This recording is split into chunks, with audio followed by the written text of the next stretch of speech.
Hola, querido amigo, bienvenido nuevamente a este tu curso, El Mejor Manual de Crianza. Estamos como familia nuevamente reunidos frente a la Biblia. La Biblia es el mejor manual de vida y es el mejor manual de crianza. Estamos en una serie muy interesante que es la serie Madurez. Y la serie Madurez es la lectura de la primera carta del apóstol Pablo a los Corintios. Y entonces, querido amigo, esta es la clase número 183. Si no has estudiado los episodios de toda esta serie Madurez, te pedimos que por favor arranques desde la clase número 171 para poder tener el hilo conductor de toda esta serie y poder entender esta carta tan importante que es la primera carta del apóstol Pablo a los Corintios. Madurez, avanzando hacia la madurez. El apóstol Pablo ya en los capítulos 1, 2, 3, 4 nos habló en el tema de la madurez, que una persona madura espiritualmente hablando es una persona que no sigue líderes humanos porque reconoce que los líderes humanos no tienen ningún mérito en la salvación de las almas. Entonces, no seguir líderes humanos es una muestra de madurez. Después, en los capítulos 5, 6 y 7, el apóstol nos habló de la madurez y el matrimonio, que Dios ha establecido el matrimonio para salvaguardar el matrimonio. En el matrimonio hay una expresión en 4 dimensiones: espiritual, cognitiva, emocional y sexual. Y entonces la importancia del matrimonio está expresada aquí: madurez y matrimonio. Después estudiamos en el capítulo 8 la madurez y la libertad. Yo soy libre como cristiano, claro que sí. Sin embargo, debo tener cuidado de mi conducta para no hacer tropezar a otros. Y después en los capítulos 9 y 10 estuvimos estudiando madurez y autodisciplina. Madurez y autodisciplina. Y ahí el apóstol nos mostró la importancia de la autodisciplina en el testimonio cristiano. Una persona madura espiritualmente hablando en la vida cristiana es una persona que trabaja muchísimo en su autodisciplina para no caer en el pecado ni en la práctica del pecado. Y ahora, en los capítulos 11, 12, 13 y 14, abordaremos madurez en la adoración pública. Y entonces ya en la clase anterior contextualizamos estos textos, capítulos 11, 12, 13 y 14. Para poderlos interpretar bien, entonces debemos interpretar que la iglesia está compuesta por judíos, por gentiles, por paganos, por esclavos, por libres, y que a la iglesia la está rodeando una cultura pagana, una cultura romana, grecorromana pagana. Y entonces la madurez en la adoración pública va a ser nuestro tema. Querido amigo que me estás escuchando, para interpretar muy bien los capítulos 11, 12, 13 y 14, debemos tener en cuenta que el apóstol va a tratar aquí con temas culturales muy precisos. Entonces esa va a ser la base para la correcta interpretación de los capítulos 11, 12, 13 y 14. Muy bien. ¿Preparado, Dani? Vamos a nuestra lectura desde el capítulo 11. ¡Empezamos! Primera carta a los Corintios, capítulo 11. Dice así: «Cuánto me alegro de que ustedes siempre me tienen en sus pensamientos y de que siguen las enseñanzas que les transmití. Pero hay algo que quiero que sepan. La cabeza de todo hombre es Cristo, la cabeza de la mujer es el hombre, y la cabeza de Cristo es Dios. El hombre deshonra a su cabeza si se cubre la cabeza mientras ora o profetiza. En cambio, la mujer deshonra a su cabeza si ora o profetiza sin cubrirse la cabeza, porque es como si se la rapara. Efectivamente, si ella se niega a ponerse algo para cubrirse la cabeza, debería cortarse todo el cabello, ya que es vergonzoso que la mujer se corte el cabello o se rape la cabeza. Debería cubrírsela con algo. El hombre no debería ponerse nada sobre la cabeza cuando adora a Dios, porque el hombre fue hecho a la imagen de Dios y refleja la gloria de Dios. y la mujer refleja la gloria del hombre. Pues el primer hombre no provino de ninguna mujer, sino que la primera mujer provino de un hombre. Y el hombre no fue hecho para la mujer, sino que la mujer fue hecha para el hombre. Por esta razón, y debido a que los ángeles observan, la mujer debería cubrirse la cabeza para mostrar que está bajo autoridad. Sin embargo, entre el pueblo del Señor, las mujeres no son independientes de los hombres y los hombres no son independientes de las mujeres. Pues, aunque la primera mujer provino de un hombre, todos los demás hombres nacieron de una mujer y todo proviene de Dios. Juzguen por sí mismos. ¿Es correcto que una mujer ore a Dios en público sin cubrirse la cabeza? ¿No es obvio que es vergonzoso que un hombre tenga el cabello largo? ¿Acaso el cabello largo no es el orgullo y la alegría de la mujer? Pues se le dio para que se cubra. Pero si alguien quiere discutir este tema, simplemente digo que no tenemos otra costumbre más que esa y tampoco la tienen las demás iglesias de Dios.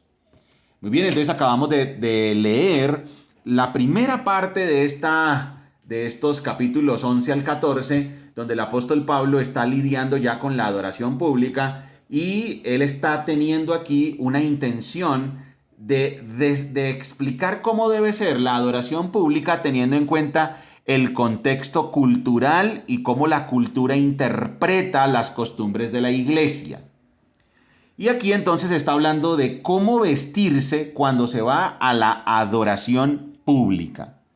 Resulta que el apóstol empieza diciendo lo que debe tener en cuenta una mujer y un hombre cuando se dirigen a la adoración pública, porque la manera de vestirse debe ser interpretada correctamente tanto por la cultura como por los demás miembros de la iglesia.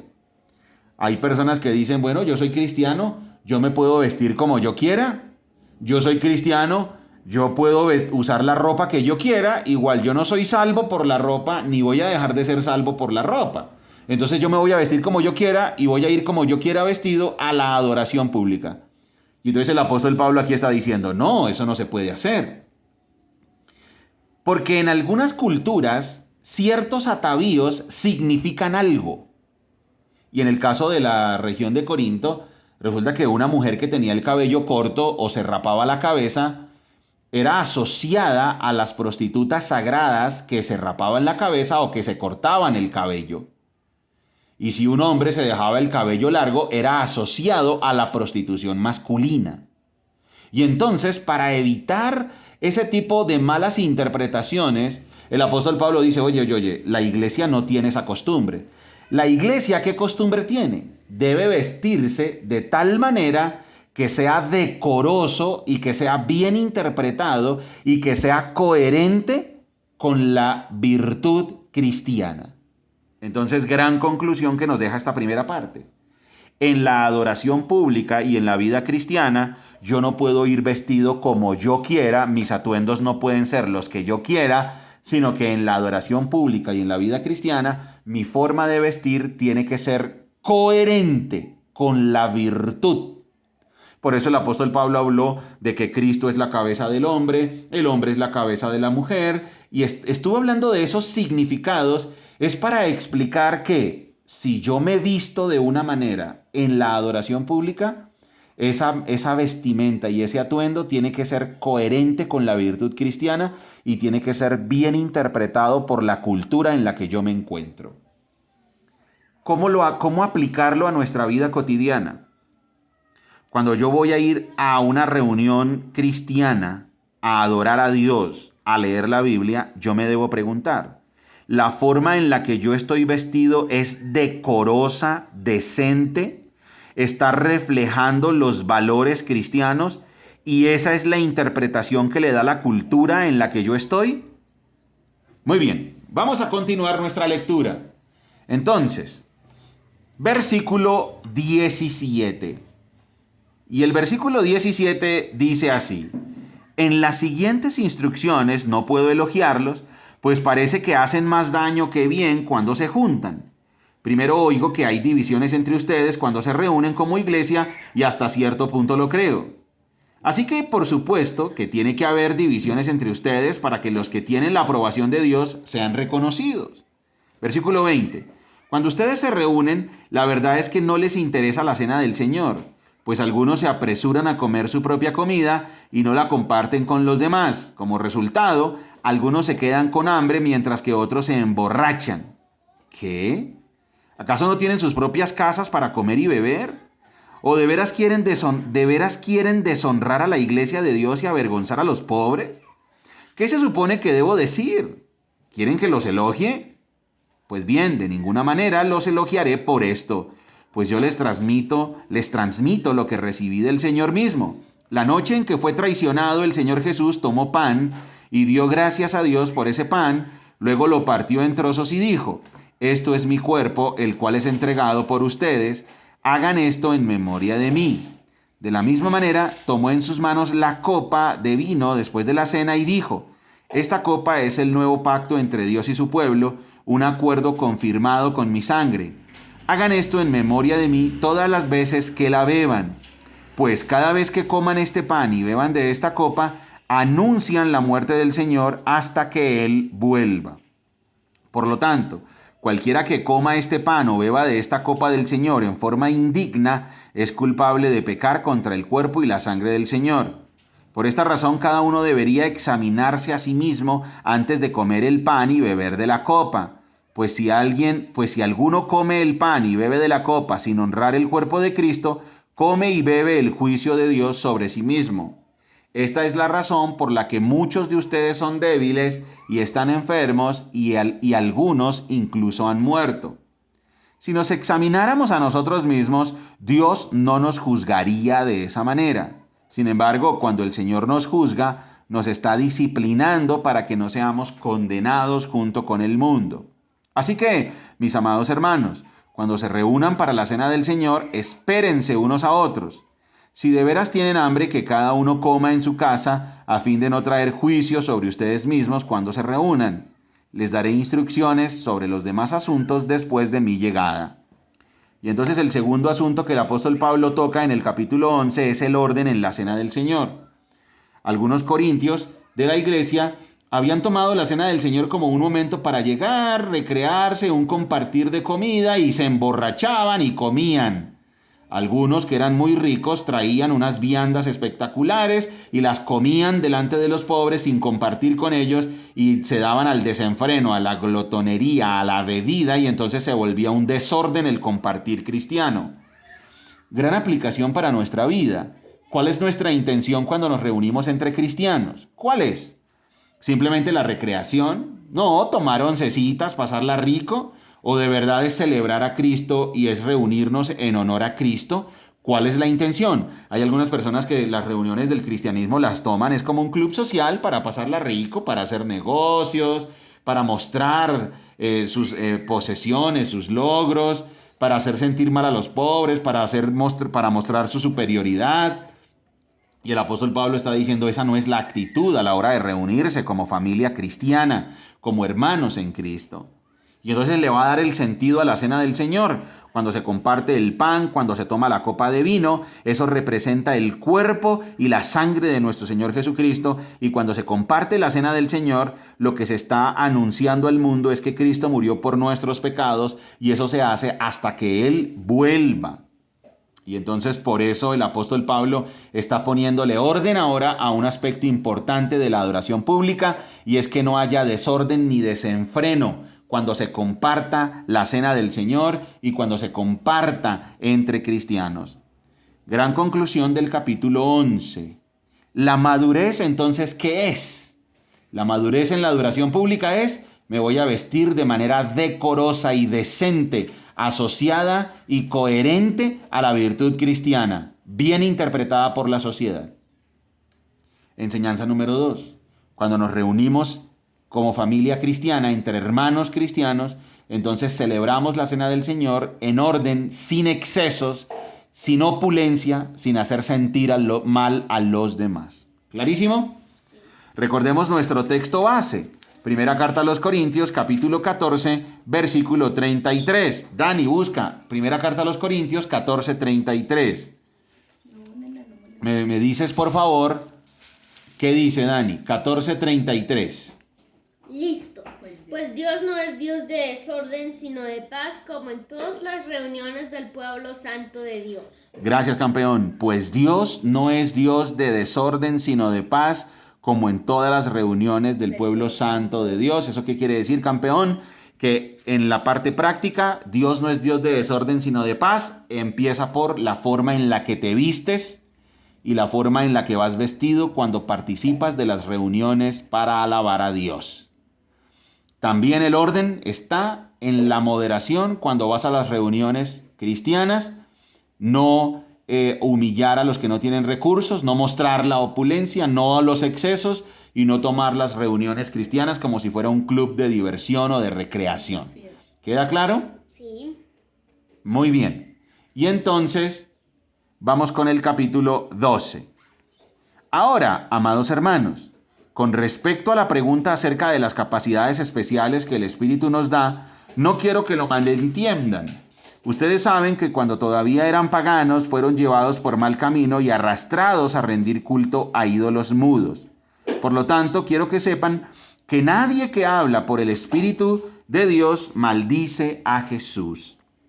Y nadie puede decir que Jesús es el Señor excepto por el Espíritu Santo. Hay distintas clases de dones espirituales, pero el mismo Espíritu es la fuente de todos ellos. Hay distintas formas de servir, pero todos servimos al mismo Señor. Dios trabaja de maneras diferentes, pero es el mismo Dios quien hace la obra en todos nosotros. A cada uno de nosotros se nos da un don espiritual para que nos ayudemos mutuamente.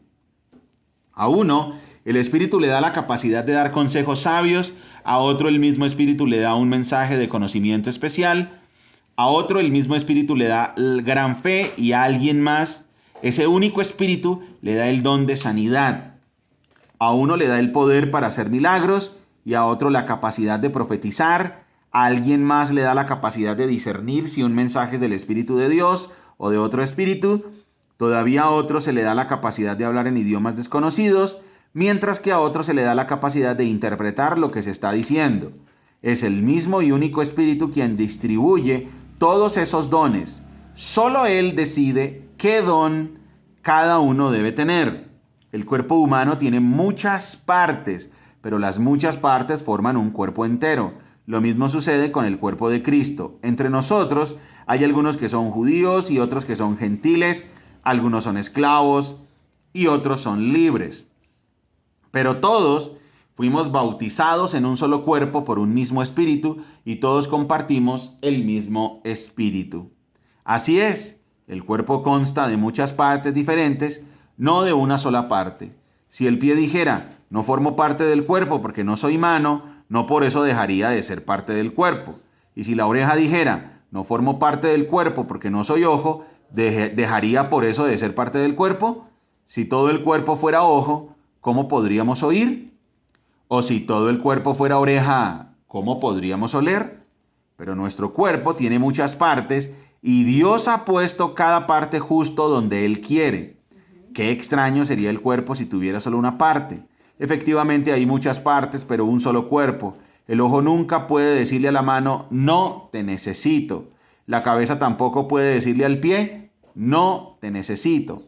De hecho, algunas partes del cuerpo que parecieran las más débiles y menos importantes en realidad son las más necesarias. Y las partes que consideramos menos honorables son las que vestimos con más esmero. Así que protegemos con mucho cuidado esas partes que no deberían verse, mientras que las partes más honorables no precisan esa atención especial. Por eso Dios ha formado el cuerpo de tal manera que se les dé más honor y cuidado a esas partes que tienen menos dignidad. Esto hace que haya armonía entre los miembros a fin de que los miembros se preocupen los unos por los otros. Si una parte sufre, las demás partes sufren con ella, y si a una parte se le da honra, todas las partes se alegran. Todos ustedes en conjunto son el cuerpo de Cristo, y cada uno de ustedes es parte de ese cuerpo. A continuación hay algunas de las partes que Dios ha designado para la iglesia. En primer lugar los apóstoles, en segundo lugar los profetas, En tercer lugar, los maestros, luego los que hacen milagros, los que tienen el don de sanidad, los que pueden ayudar a otros, los que tienen el don de liderazgo, los que hablan en idiomas desconocidos. ¿Acaso somos todos apóstoles? ¿Somos todos profetas? ¿Somos todos maestros? ¿Tenemos todos el poder de hacer milagros? ¿Tenemos todos el don de sanidad? ¿Tenemos todos la capacidad de hablar en idiomas desconocidos? ¿Tenemos todos la capacidad de interpretar idiomas desconocidos? Por supuesto que no. Por lo tanto, ustedes deberían desear encarecidamente los dones que son de más ayuda. Pero ahora déjenme mostrarles una manera de vida que supera a todas las demás. Muy bien, el apóstol Pablo ahora en el capítulo 12 nos ha explicado un tema bien interesante y es los dones espirituales. Muy bien, ya en el capítulo 11 nos dijo, la madurez es tu manera de vestir alineada y coherente con los valores y las virtudes cristianas, interpretadas correctamente por la cultura que te rodea. Muy bien, la cena del Señor, las reuniones cristianas, no al desenfreno, no como si fueran un club social, no simplemente para llegar y comer rico y beber, sino que sea en honor al Señor, y para eso está la cena del Señor. Y ahora en el capítulo 12, si tú crees en Cristo es porque el Espíritu Santo te ha dado la fe. Si tú no crees en Cristo, pues es porque el Espíritu Santo no te ha tocado. O sea que es el Espíritu Santo el que hace la obra. Entonces en el capítulo 12 el apóstol Pablo va a explicar que es el Espíritu Santo el que hace la obra de la salvación y también el Espíritu Santo es el que hace la obra de dar dones, capacidades especiales a los miembros de la iglesia.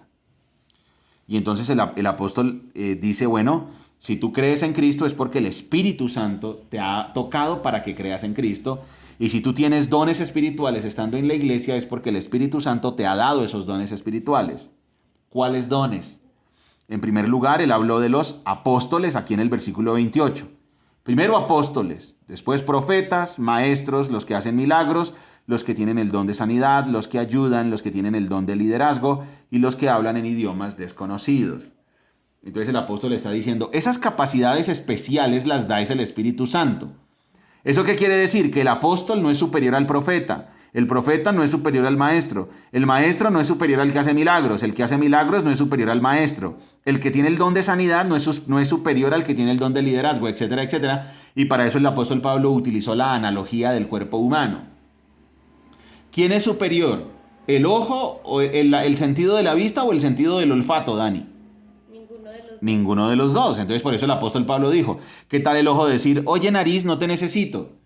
Él utilizó esa analogía para decir, oye, en los dones que Dios da a la iglesia, el Espíritu Santo da a la iglesia, no hay superiores e inferiores. No es, uy, cuidado, que ahí viene el predicador, él es superior a mí, que solo sirvo. No, porque es el Espíritu Santo el que le da el don al que sirve y el que le da el don al que predica. Es el Espíritu Santo el que hace eso para que no haya jactancia.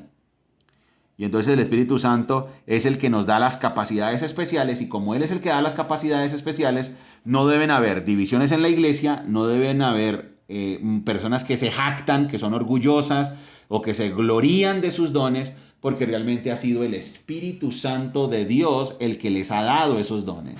¿Quién es el que da los dones, Dani? El Espíritu Santo. El Espíritu Santo. Por eso debe desaparecer el orgullo y la jactancia de que, ay, ¿sí ve? Ese señor tiene el don de hacer los milagros, tiene el don de la sanidad, es superior al que sirve. Uy, no, él tiene el don de la predicación. Y entonces hay que tener muchísimo cuidado porque eso no es así. Es el Espíritu Santo el que da esos dones, el que da esas habilidades y por eso siempre es Dios el que se lleva el mérito. Si ves, Dani, que está asociado a lo que el apóstol empezó a explicar al principio de la primera carta a los Corintios, sí, de no seguir líderes humanos. Claro, porque ¿por qué voy a seguir líderes humanos si al fin y al cabo es el Espíritu Santo el que da los dones? ¿Por qué voy a seguir a líderes humanos si al fin y al cabo es el Espíritu Santo el que hace la obra? ¿Y por qué voy a sentirme superior si tengo algún don espiritual si es el Espíritu Santo el que me ha dado esa capacidad y ese don especial? Y entonces vamos a tener en cuenta esto. Ahora, miren lo que dice el capítulo 12, versículo 7, Dani. Capítulo 12, versículo 7. ¿Qué dice, campeón? Dice, a cada uno de nosotros se nos da un don espiritual para que nos ayudemos mutuamente. Si ves, campeón, ¿Para qué se nos dan los dones espirituales? Para que nos ayudemos. Para que nos ayudemos mutuamente. O sea, los dones espirituales no son para que yo me crea superior o para que reciba un culto superior o para que reciba un trato especial. No, los dones espirituales son para que nos ayudemos mutuamente. Muy bien, ahora aquí nos queda una gran pregunta y la gran pregunta es, ¿cómo así? Y entonces, ¿dónde sanidad? ¿Dónde hacer milagros? O sea que eso existe en la actualidad, o sea que hay personas que de verdad puedan hacer milagros, hay personas que de verdad tengan el don de sanidad. Pues eso lo vamos a hablar cuando estudiemos los capítulos 13 y 14. Por ahora, en los capítulos 11 y 12 nos debe quedar una gran conclusión, querido amigo que nos estás escuchando. Gran conclusión de los capítulos 11 y 12. Madurez en la adoración pública es: voy a vestirme de manera apropiada y coherente a la virtud cristiana, para que sea de buen testimonio a la cultura que me rodea y a los hermanos de la iglesia. ¿Listo, Dani? Sí. ¿Qué me dices? ¿Cuál es la gran conclusión? Que nadie es superior. No, de lo que acabo de decir Madurez. de la madurez y del atavío, de la ropa. Así que nadie nos tiene, que la gente de afuera nos debemos vestir para que la gente de afuera no nos confunda con la gente mala. Nos debemos vestir de manera coherente a los valores cristianos. Es distinto. Nos debemos vestir de manera coherente a los valores cristianos. Cuando yo me visto, yo debo pensar, ¿estoy siendo coherente con la virtud cristiana? Para no ser malinterpretados por la cultura de afuera. Otra cosa importante que nos deja de conclusión esta serie es: cuando yo me reúna con mis hermanos de la iglesia, tengo los motivos apropiados, o sea, es para adorar al Señor, para darle la honra al Señor, para tener comunión con mis hermanos, o es para emborracharme y tomarlo con un club y dedicarme al desenfreno y comer rico. Esa no es la razón, es para adorar a Dios, eso es madurez. Y otra gran conclusión del capítulo 12. No debe existir la jactancia en la iglesia porque es el Espíritu Santo el que nos hace creer en Cristo, o sea, no es la obra, no es humana. Por eso nos seguimos líderes humanos. Pero además de eso, si tenemos dones espirituales, los dones espirituales son dados por el Espíritu de Dios, o sea que no debemos sentirnos superiores a los demás por tener un don espiritual, porque el que da los dones espirituales es el Espíritu Santo y los da para el servicio a los demás. Y entonces recuerden, nos queda una gran pregunta. ¿Cuáles son los dones espirituales? O sea que yo puedo recibir hoy día el don de la sanidad y hacer milagros asombrosos e irme a un hospital y levantar a todos los enfermos. Eso lo vamos a estudiar en los capítulos 13 y 14. Muy bien, querido amigo, recuerda que somos Margie y Daniel, familias saludables, familias que se enfocan en lo importante. ¡Chao!